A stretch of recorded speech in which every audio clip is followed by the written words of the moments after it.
मित्रों, प्रत्यक्ष फलदायिनी साधनाएं पुस्तक लेखक पंडित श्री राम शर्मा आचार्य पृष्ठ 18 से पढ़कर सुनाते हैं। चौथी साधना। 3 साधनाएं पहले आपको बताई। चौथी साधना भूत साधना से आत्म विजय। कितने ही मनुष्यों की विचार प्रणाली ऐसी विकृत हो जाती है कि वे अपने मस्तिष्क में दौड़ने वाले विचार प्रवाह को रोकने में समर्थ नहीं हो पाते। किसी से झगड़ा हुआ, झगड़ा के बाद दोनों पक्ष अलग हो गए, पर विकृत विचार प्रणाली वाले मनुष्य का मस्तिष्क उसी में उलझा रहता है। दिमाग में भारी उत्तेजना एवं गर्मी भर जाती है, जिसके कारण सिर भन्नाने लगता है। उस समय कितना ही आवश्यक कोई कार्य सामने हो, मस्तिष्क उस उत्तेजना को छोड़कर नए प्रश्न पर विचार करने के लिए तैयार ही नहीं होता। बुद्धि कहती है जो होना था हो गया। छोटी सी बात पर इतना उलझना ठीक नहीं। चलो दूसरी बात पर विचार करें। पर वह विचार प्रवाह हटता नहीं, बराबर वही उत्तेजना सिर के भीतर गुजती रहती है। रात को पूरी नींद नहीं आती, सिर में दर्द होने लगता है, आंखों में गर्मी छा जाती है, पर उस उत्तेजना से पीछा नहीं छूटता।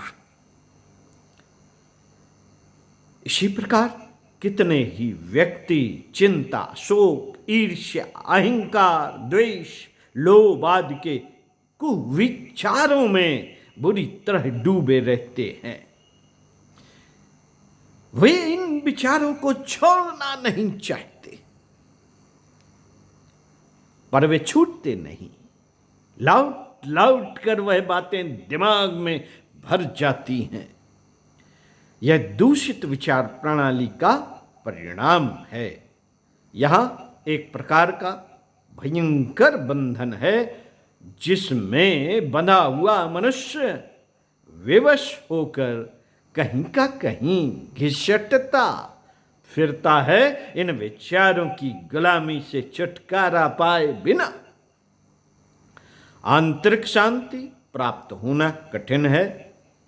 विचारों पर हमारा आधिपत्य होना चाहिए। जब जिस विचार को हम चाहें अपने मस्तिष्क में विचरण करने दें, और जब चाहें जिस विचार को निकाल बाहर करें।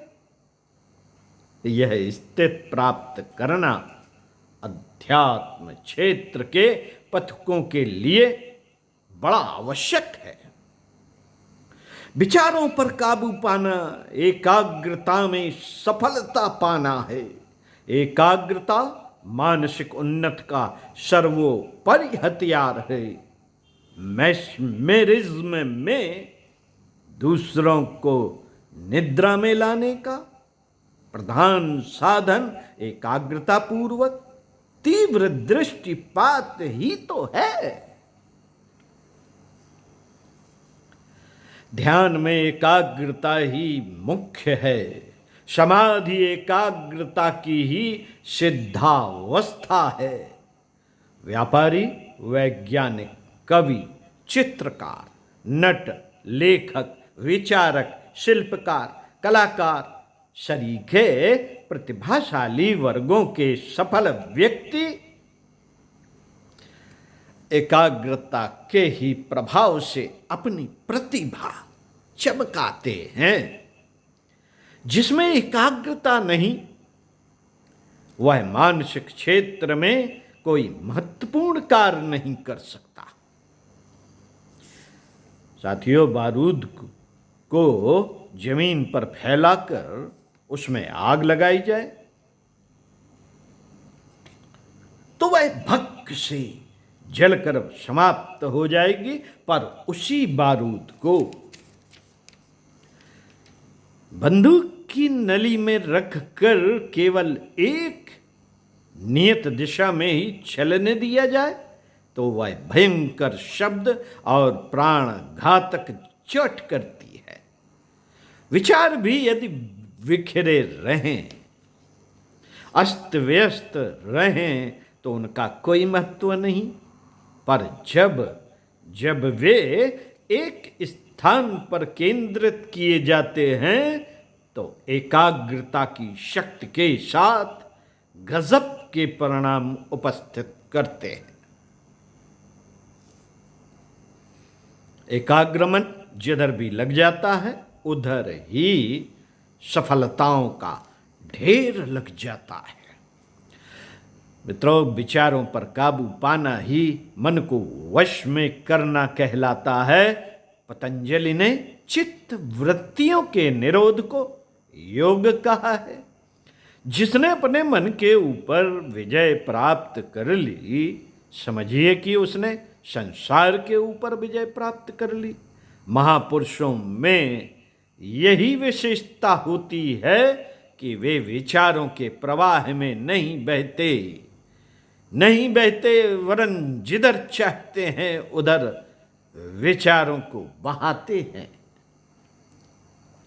जब चाहते हैं तब विचारों के प्रवाह को मोड़ देते हैं।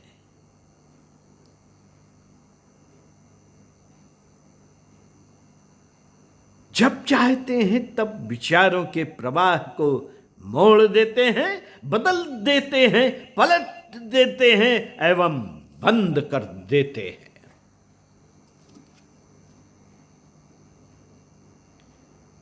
साथियों, महात्मा गांधी को बड़ी गंभीर गुत्थियां सुलझानी पड़ती थीं। उनके आगे कभी कभी बड़ी विकट चिंताजनक समस्याएं आती थीं। उनके कंधे पर हर घड़ी जिम्मेदारियों का भारी बोझ रहता था, पर वे जब चाहते तब विचारों के प्रवाह को रोक देते थे। गंभीर बहस महाहिसे में भाग लेते हुए यदि कुछ मिनट का समय मिल जाता तो वे इतनी ही देर में गहरी नींद सो लेते थे। नेपोलियन युद्ध क्षेत्र में घमासान करते समय कुछ देर के लिए घोड़े को पेड़ के सहारे लगाकर देह को पेड़ का सहारा देकर सो लेता था। विचारों पर हमारा ऐसा ही अधिकार होना चाहिए। घुड़सवार लगाम मोड़कर अपने घोड़े को मनचाही दिशा में ले जाता है। विचारों पर हमारा भी ऐसा ही आधिपत्य होना आवश्यक है। मनोनिग्रह, विचार संयम, चित्त निरोध, एकाग्रता की साधना से एक बड़ी आध्यात्मिक समस्या का हल हो जाता है। जहाँ चाहे वहाँ मन लगा देना और जहाँ चाहे वहाँ से मन हटा लेना, यह एक ऐसी सिद्धि है जिसके द्वारा शोक, क्रोध, चिंता, भय, काम, निराशा, आवेश आदि अवांछनीय स्थिति से मन हटाकर समस्त मानसिक दुखों का अंत किया जा सकता है। इस संसार में 3/4 दुख मानसिक और 1/4 दुख शारीरिक है। शारीरिक दुख को भी तब मनुष्य भूल जाता है जब उसका चित्त किसी आनंददायक विचारधारा में रमण कर रहा हो।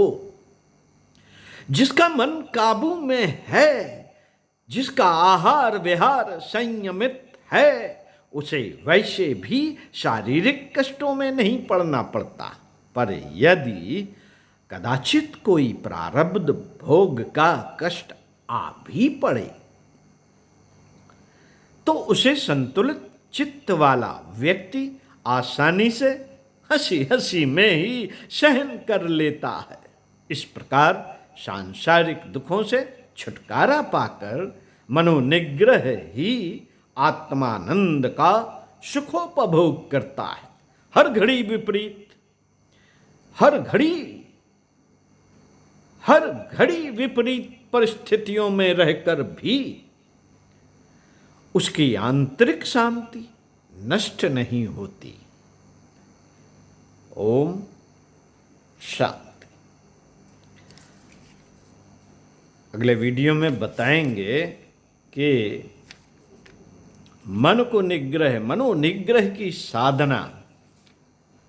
तो सुनते रहिए कुछ अच्छा और पढ़ते रहिए कुछ अच्छा। ओम शांति।